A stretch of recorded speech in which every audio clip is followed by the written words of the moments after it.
Okay, hi guys, how's it going? So, the T7 and the 701, both quite different bikes, but I've owned both of them. I currently have the 701. I put a bunch of miles on the T7, and I've had a few people asking me my opinion on the sort of comparing these two bikes. So let's get into it. A little bit of objective comparisons and obviously a fair amount of subjective comparisons. When it comes to the subjective stuff, it's worth knowing that I'm riding bikes for fun. I don't commute or anything like that.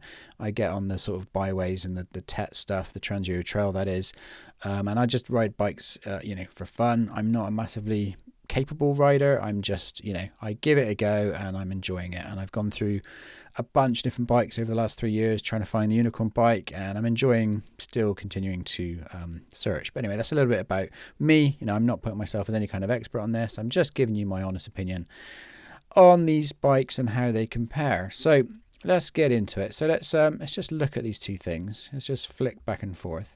As you can see, very different looking bikes. We've got a big old adventure bike in the Tenere, and I would very much call the 701 a dual sport. I would not call it an enduro, despite what the company calls it.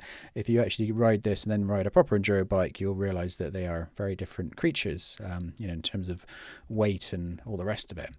So let's get into it. Let's get into the things that these bikes have in common first. Power, torque, they both have plenty, and they're both very, very similar numbers. The price, pretty similar there. So you're looking at just over 10,000 on the T7 now, and about £9,350 on the 701. So not a huge amount in it there. Both got 21/18 wheels, so obviously your tyre options are going to be plentiful when it comes to the off-road stuff and on-road stuff. Both very capable on fast roads. I would say the T7 has the edge there, and they're both very capable off-road, and I would say the 701 has the edge there. Both got great brakes. The 701 has the edge for my money on the brakes. They both got very easy clutches, and they're both very easy to ride and very approachable. Now the seat height, just talk about this briefly. So on paper, the 701 seat height is a lot higher. In reality, I would say they feel a lot more similar. But personally, I ended up lowering the T7 by a little bit, being at 5'8" and not particularly long legs. Whereas on the 701, I felt like I've not needed to. Now, obviously, the width of the bike and the weight of the bike is the main factor there. Because of the T7 carries its weight quite high. For me, I just found that as soon as I started to go over on the T7, I would go over quite quickly and the bike would be on its side before I knew it. Whereas the 701 is just easier to throw around, mainly because of the weight. So even though the seat height seems on paper that the 701 would be worse, personally I would say that the 701 is easier to handle at stock seat height. You can lower both anyway, but anyway, I just thought I'd touch on that. So similar riding positions, although I would say that the T7 is a nicer stock position for standing, and just generally probably a tiny bit more comfortable than the 701, but they're both quite similar and they're both fairly comfortable seats and all the rest of it.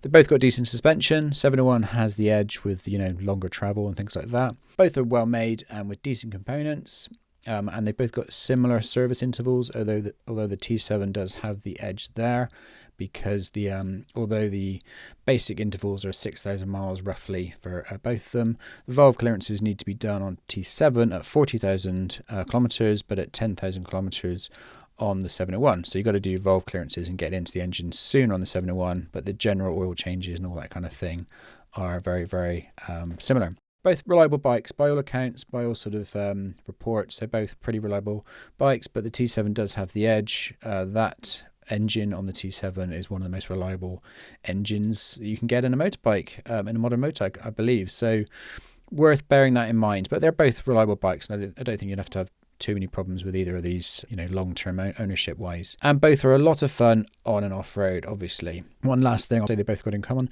They both got high resale value. And I know it's not exciting, but depreciation is important, especially for me if I'm buying and selling quite a lot of bikes just to try them out. It's nice to know that I can buy a second-hand one and not lose, too much on it when I sell it on.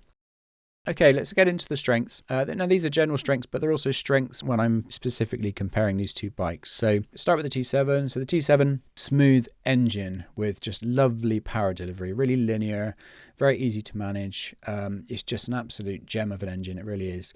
The thing sounds great. It really does. Every time I ride, since I've sold my T7, every single time now I ride behind someone with a T7, which is quite often because I know lots of people that own them. I just wish I had that bike in, because the thing sounds lovely. Just with a stock pipe, no tweaking, the thing sounds great. It really does. Good job. Well done. Oh.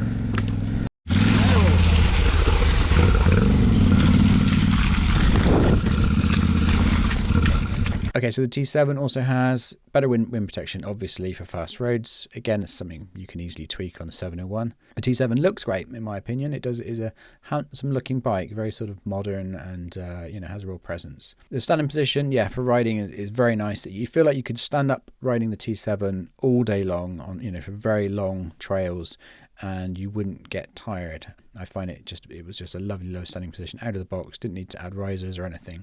Not a big factor for me generally, but the range on the T7 is good. 16-litre tank.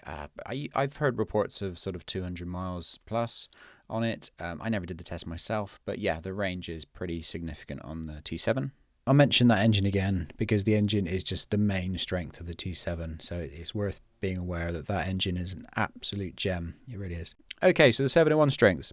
So primarily, when you're comparing these two bikes, obviously it's going to be the weight. When you're comparing the 701 to the T7 or just any adventure bikes, there's a good sort of, you're getting on for 60 kilograms weight difference there, and that you really do notice that without a shadow of a doubt, not just for picking the bike up, but for throwing the bike around. Also, we have the, the long suspension travel and the ground clearance is better on the 701, so less likely to get hooked up. You're, less likely going to be impacting nasty lumps and rocks and stuff on the trail, just because you're going to be a bit higher off the ground with more suspension travel, so you're less likely to bottom out as well, and in theory, depending on what you're doing with it.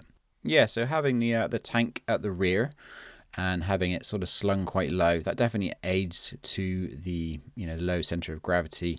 And it's worth bearing in mind that although both these bikes have very similar power, the 701 is significantly lighter, so the power to weight ratio is great, and you really do notice that, especially when you're sort of overtaking on fast roads and things like this. It goes from sort of 50 to 70 within a blink of an eye. It's very fast up towards the higher rev area. And just generally, the 701 is easier to throw around than the T7. I say that, but bear in mind, it isn't a real enduro bike. If you compare this to an enduro bike, it will feel like a big fat dual sport. So if you compare it to a T7, it feels pretty nimble and pretty light. And I'd have to say, if you're going to buy one bike that does absolutely everything, this is probably the do everything bike. Now, obviously, there's no such thing as a unicorn bike. If you're going to be really good off-road, you're going to be not as good on-road, and vice versa. But this one does seem to come incredibly close to being pretty good at absolutely everything. It's the sort of one bike does it all choice, in my opinion. So weak points. Let's get into those. So the main weak point on the T7, obviously, as I've already talked about, is the weight and the size. And it's also the way it carries the weight. The T7's weight is quite high. Bear in mind, in the Rally Raid, the more recent version of the T7, it has lower slung tanks, but I'm comparing the stock T7 here, the one that I owned for quite a while. And it has a lot of its weight up high. The engine is tall. The engine's naturally a tall engine. Then you've got the tank right on top of that, and then you've got the fairing and all the rest of it. It just generally carries a lot of its weight up very high, and when it goes down very flat. So picking it up isn't child's play. It is a real effort to pick that bike up, depending on how it falls. Obviously, you can get it. You can just fall if you fall over in a ditch and it's just over sort of a 45 degrees, it's no problem. But if it goes all the way down with its wheels up in the air down the side of a hill, it is a bugger to pick up. It really is. Now, the exhaust hanger on the T7, this is a well-documented issue. It is a bit of a design flaw. It's something you can get around, but it's worth mentioning. Basically, the exhaust hanger is just too weak, and because the exhaust sticks out of the bike quite proud, there's a good chance you're going to clip it on a tree, or if you drop it, it's going to land on that exhaust first, which will then bend the hanger, and then the exhaust will rub against the swing arm, and so you end up with quite a costly issue just from dropping the bike a couple of times, or potentially anyway. There's ways around it. You can obviously reroute the exhaust. Most of the examples of that I've seen involve cutting the hanger, which is technically part of the subframe, so you will immediately void your warranty. So it's worth knowing if you're buying a new bike of that thing, because even if you're going to fix it, then your warranty's out the window, as far as I know. So anyway, so the exhaust hanger is well documented. Look into it if you're not sure, but it is a little bit of a weak point.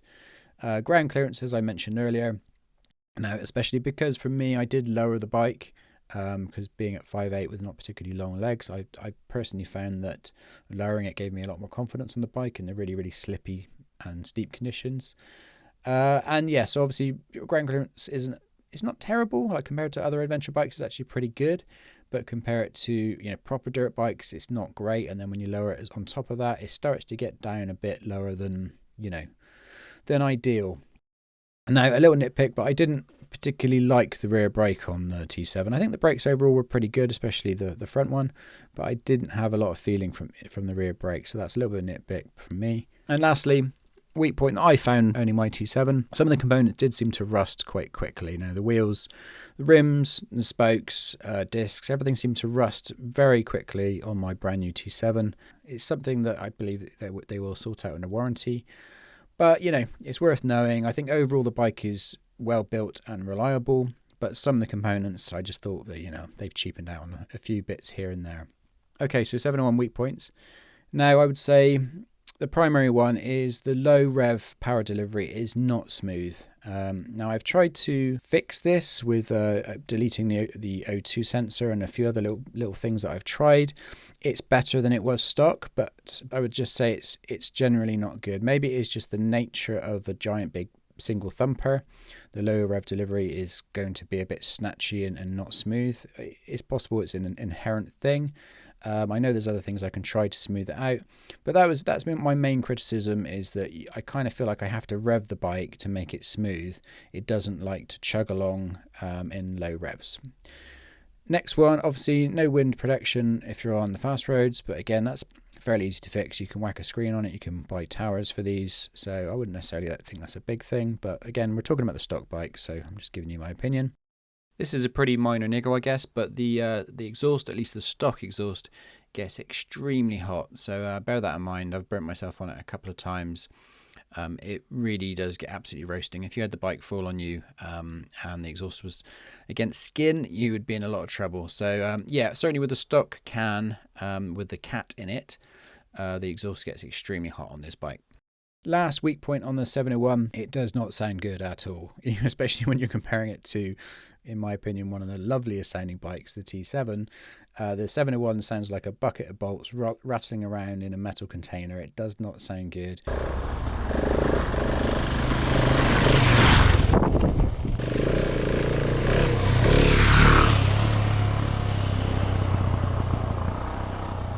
You can obviously make the exhaust sound a lot better by putting aftermarket on there. I quite like the fact it's not too loud. It does help me on the the kind of green lane situation, but it just does not sound good. And I have to be honest with you, it does take away a little bit from my enjoyment of the bike, but it is just a soundtrack at the end of the day. It doesn't affect the fact it's got plenty of power and it is a lot of fun to ride. But anyway, that's the 701 weak points. Okay, so let's just compare these two bikes. So these are to scale, by the way. I've just drawn the T7 and drawn the 701, and I just thought if we just sort of fade in the 701 on top of the T7, it sort of gets your head around the difference in shape and how that affects your riding a little bit. We've got a longer wheelbase on the T7, and you've got a completely different profile in terms of the huge big tank there, and the seat on the 701 is like a big long flat bench, so you can move yourself around as much as you like, and it does sort of free you up a little bit when you're riding. But they're just very different bikes. Obviously one's an adventure bike and one's what I would call is a dual sport, but I just thought it'd be quite interesting just put the profiles side by side to help you understand how you can move around on top of those bikes and just the general proportion differences. They are very, very different. Okay, so lastly, here's my little chart that I've just made up. Now, I've not ridden all of these bikes, so some of this information I got from watching a zillion other videos and getting information, but I have borrowed quite a lot of bikes, and I've owned quite a few bikes now in my short time riding, so hopefully this isn't just made up nonsense. So where I'd put these two bikes, so here we have our charts. We've got road on the left here, and then we creep into sort of like easy off-road, hard packed gravel and dry mud, and then we have sort of varied, challenging off-road in the kind of yellow and the orange, so that's when it starts to get a bit slippier and a bit steeper. and just, generally more difficult off-road. And then right the way over to the right, that's the extreme stuff. So the kind of stuff that you'd look at and you wouldn't even want to walk up it or climb down it. That's the kind of stuff that some of these people are putting bikes up and down, and it just, quite extreme, very steep, very slippy, very technical. So this is my kind of sliding scale. Now, obviously, you could take any one of these bikes. You could take a GS and you could put it right the way over and ride it right the way over in the slippy, steep stuff. I'm not saying you couldn't. And you could take a 450 EXC and you could ride it on the road. It's obviously, this isn't just what these bikes can do. I'm just saying this is where I think the happy zone is for these bikes. So I've put the T7 sort of right smack bang in the middle of the varied off-road challenging kind of area. Now, obviously, you've seen Paul Terrace. We've all seen him. You could take a T7 and you could ride the most extreme enduro stuff you can imagine with it if you've got the skills. I don't have those skills. For me, I felt uncomfortable on the T7 the minute it started getting too steep and too slippy, basically. So for me, my happy zone was very much right in the middle sort of realm. So, you're off the gravel, you're off the hard pack, you're into the slippy stuff, but it wasn't slippy and steep. And if it was steep, it was grippy. And so, do you know what I mean? So it was kind of, it was challenging off-road, but not insane. That I think is the happy spot for the T7. The 701, on the other hand, I would put it right past a lot of the sort of mainstream dual sports, and I'd put it right the way up there, smack bang next to the 450L, the Honda. It's still a long ways off the sort of 350 FE and the 450 EXE that are totally happy in that kind of environment. But, they've got about 100 kilograms less than the 701. And they're just built for the technical stuff. The 701 isn't. And if you ride them back to back, you will very much notice that the 701 is a little bit portly and a little bit chunky for that kind of riding. So I think that's a fair estimation of where it sits, its happy place.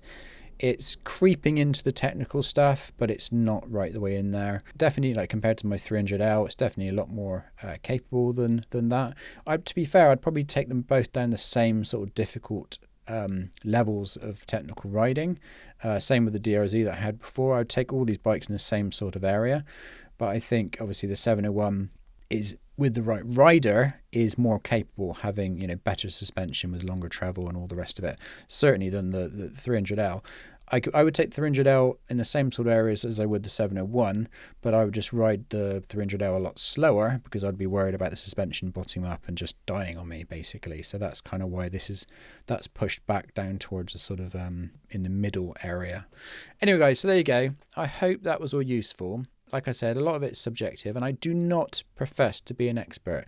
I just do a lot of research, and I also buy quite a lot of bikes and ride them for fun, and then I end up selling them on again. So it's on my own experience, but then, an awful lot of research is where this comes from. If you disagree with me, then let me know. I'm more than happy to agree that I'm not an expert on this sort of stuff, and I'm just giving you my opinion. Anyway, guys, I hope that was useful. It's my little comparison between the 701 and the T7. Okay, guys, I'll catch you later. Bye.